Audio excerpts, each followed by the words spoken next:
This is Iowa Snowstorm 2024. This is the Corn Life Network and Rick Countryman. This is a beautiful snowstorm. Beautiful out here. Beautiful to look at. People trying to start snow blowers that aren't starting, which kind of sucks because that would just suck.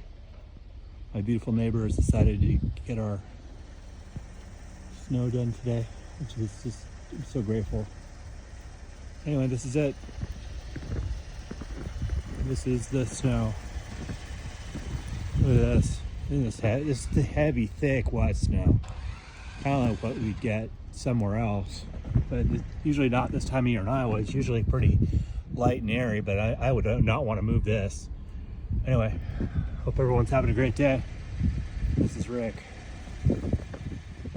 from Iowa.